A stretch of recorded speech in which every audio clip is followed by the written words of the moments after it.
This was the first time I'd ever attempted that, and it was the last time that I would attempt that. The literal second I reached the top step of the stairs from the subway station, I see a sight that I would never forget. Now I'm like feeling this pressure to get the hell out of Dodge. I didn't stick around to see what these guys wanted, so I carefully start hightailing it, and the voices seem to be getting closer, but I can't even see these guys that are running after me. And as I lifted myself up, next thing I hear utterly shocked the crap out of me. Everything goes black. I just passed out. There is an unwritten code in Brooklyn. You don't tell anyone else's stories, and you don't talk about anyone else's business. Every story I tell is mine. Locations, names, and specific details have all been changed to honor that code. This is Brooklyn Files, the real stories.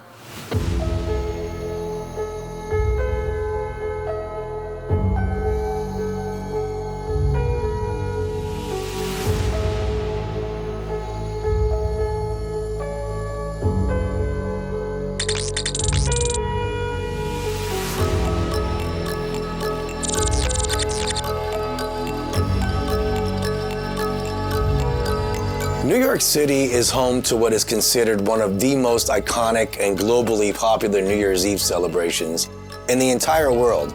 Since 1907, an estimated 1 million people have been crowding into Times Square to celebrate the start of the new year. And every year it attracts people from all over the world who want to be a part of this celebration. On top of that, roughly another 150 million people watch the ball drop from Times Square on their TVs at home. The irony is that even though I grew up only 15 miles from Times Square, that was the way I watched the ball drop every year throughout my entire life. On TV, like most everybody else. Until that one year, it was 1990, I was 21 years old. A few of my friends and I decided that one year we would go to the city and watch the ball drop in Times Square. It was exciting. This was the first time I'd ever attempted that, and it was the last time that I would attempt that. The plan was to hop on the bus, take it to the subway station, make a connection or two by train, and then get off the train in Midtown Manhattan. And it was me and my two friends, so a total of 3 of us. And we decided to get downtown to Times Square as early as possible, since it was like nearly impossible to get a good spot unless you did that. I remember the butterflies in my stomach as we got on the first train, which was the Q train. The very moment we stepped onto the train, it was apparent that everybody was pretty much heading to the same place. You could tell. There were people dressed up in fancy New Year's Eve clothing, or they were wearing some kind of New Year's hat or a sash or some kind of noisemaker, some accessory. The train was packed, and it was obvious that everyone was heading to Times Square. We took that to the 34th Street Herald Square station. From there, we connected to the N train. As we got closer to Times Square, it just intensified. We kept seeing more people dressed for the occasion, people giddy and loud and packing into the train. We took the N train, one stop to 42nd Street, Times Square, and I wasn't prepared for what I was about to see next. I mean, I knew there would be like 1 million people on the street above us as we ascended up the stairs from the subway station to Times Square, but it was incredible. It was loud, it was bright, it was flashy. You could see and hear numerous helicopters way above. You hear this low rumble of almost 1 million people filling this canyon of buildings, and it was just incredible. The literal second I reached the top step of the stairs from the subway station, I see a sight that I would never forget. A young man, he could have been about 25 years old, looked a bit rough, maybe homeless, maybe a derelict, couldn't tell. His shirt was red from his own blood. He was lying on the floor, and he appeared to be unconscious, and he's surrounded by a dozen NYPD officers. He appeared to be stabbed multiple times, like he got into a fight or something, and these paramedics are kneeling next to him trying to save this guy's life. And everyone emerging from the subway station was forced to walk around the scene as this was all going on. So this was like my very first impression of Times Square on New Year's Eve. First time there, and that's what I saw. Next thing we encountered was the sheer amount of people that we saw as we walked along the sidewalk. So when the ball drops at midnight, you're watching it from a sectioned off strip of 7th Avenue. This sectioned off strip is basically most of the entire avenue wide, with police barriers on each side, and this viewing strip, it extends from 43rd Street all the way to 59th, basically to the edge of Central Park. So it's a total of 16 blocks. On the outer edge of this strip is the sidewalk. The sidewalk's protected by police barriers, so the avenue is packed with people for 16 blocks. Then you got the sidewalks, they're not open to civilians, it's only for emergency access or for exiting the area. The entire sidewalk, both sides of the avenue for 16 of these blocks, is completely filled with NYPD officers. And the problem with this setup is that once you're inside this sealed off viewing section on the avenue, like you're in it for good until after midnight. You can't just go in and out of these barriers and return to your spot. Once you go out of these barriers, you can only walk away from Times Square. So you'll lose your place if you leave your spot. Knowing this, if you're the kind of person that has a small bladder, you're kind of screwed. So my friends and I had already made this investment in time and energy, walking about 10 blocks down 7th Avenue to get into our position. And at this point, we're probably only 6 blocks from the ball drop and we have a pretty good view. And it's just quiet chaos at this point. A million people just standing around, packed in this area, so it's around 10:30 p.m. and an hour and a half till the New Year's Eve ball drop, and my friends and I are drinking beers that we brought with us. And that's another thing. We had them hidden in the lining of our jackets, trying to keep the alcohol out of the sight of the police. Alcohol is strictly forbidden in the viewing area during the celebration in Times Square. So they even have police checkpoints where they check your bags and your jacket. Despite this, we were having some drinks. It was shortly after this, maybe 10:45 or so, and I thought to myself, maybe I shouldn't have drank so much beer because now I have to pee. And we still had an hour and 15 minutes or so to go before the ball was gonna drop, and I wasn't gonna be able to wait that long. I just know myself. And the more I thought about it, the tougher it got. So I had to make an executive decision at this point, as tough as it was. As much as I knew it would be a problem trying to get back to my friends, I just had to use the bathroom. I just couldn't wait.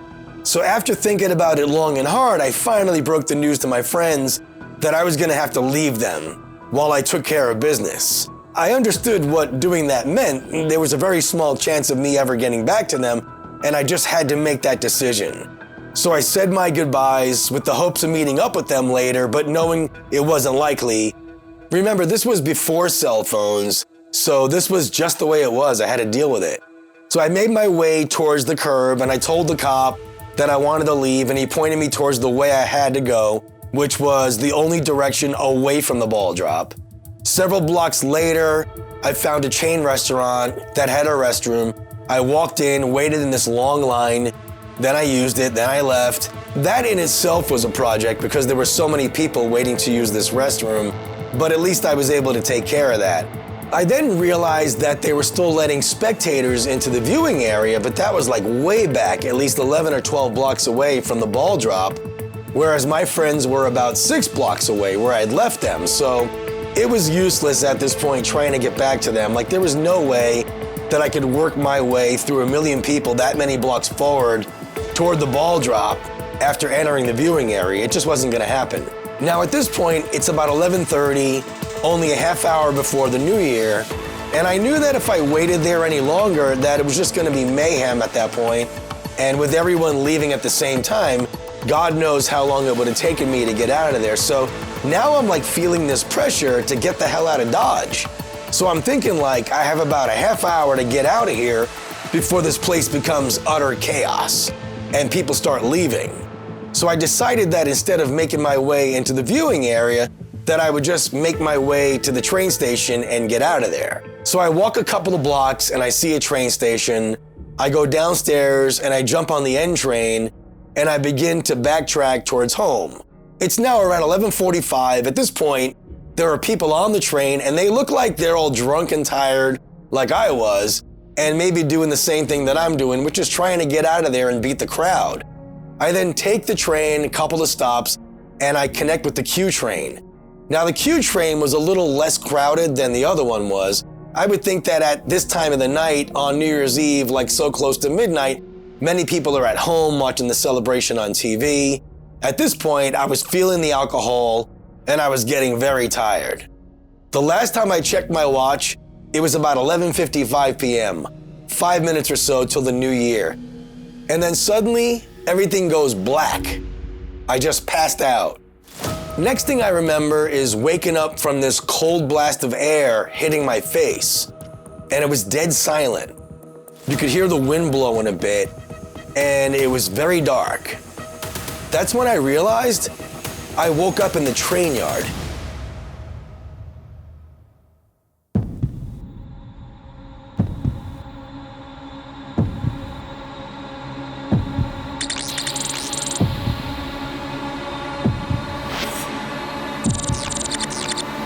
Last I remembered, it was about 5 minutes to midnight on New Year's Eve. I'm taking the train, and the next thing I wake up to is sitting in the absolute dark in a train yard, the cold air hitting my face with the doors of the train open, and I'm completely lost. So I check my watch, it's around 12:30 a.m., it's now after the new year, and I'm assuming that maybe I slept past my stop, because I did that before in the past, but never this bad. And now I'm sitting in the train yard all by myself on an empty train that's been put out of service on New Year's Eve, no less. So like, what the hell do I do now? Instinctively, I knew where I was. It was always a fear of mine that I would end up somehow in the train yard in Coney Island, past the very last stop of the train line. As a kid, we would drive over it on the Belt Parkway, and you can see it from above. It's this massive parcel of land. It's covered with a huge network of train tracks and out-of-service trains that are down there. And this yard is 75 acres, and it's considered one of the largest train yards and maintenance facilities in North America, and the largest in the MTA's transit system. So to give you an idea of its size, it could store over 900 subway cars on this land. So here I am around 12:30 a.m., and it's already technically New Year's Day, and I'm essentially trapped in this massive yard with nobody around. And I have no clue how I'm gonna get out of here without getting hurt or even worse. So my first thought is like the vast number of train tracks that are crossing this yard. So I'm thinking of the third rails that may be active outside this train. I remember years ago, I had an uncle that worked for the transit authority, and he worked on trains down in this yard where I was now. And he would talk about how most of those third rail tracks are energized with around 650 volts of electricity. So I was definitely under the assumption that every track that I came across could be deadly. It was a very scary thought, and touching those rails was not an option. And I had a pretty long way to travel to get to the other side of this yard to find an exit. But I truly didn't know where I was going or how I was gonna get there, so I just started walking. I was frightened. So I walk into the darkness. I probably only got about 50 yards when I start to see a little fire in a garbage pail, and I'm thinking, this can't be good. So I see this under an overpass that was on the edge of the yard, and I take a few more steps, and I start quickening my pace when I suddenly hear some voices yelling, "Yo, man, where are you going?"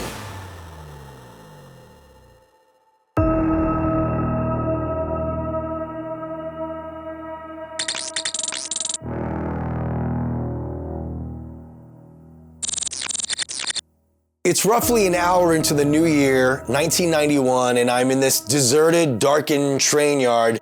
I step off the train into the cold night air, and after a few steps, I hear, "Yo, man, where you going?" from like these voices in the distance. I didn't stick around to see what these guys wanted, so I carefully start hightailing it.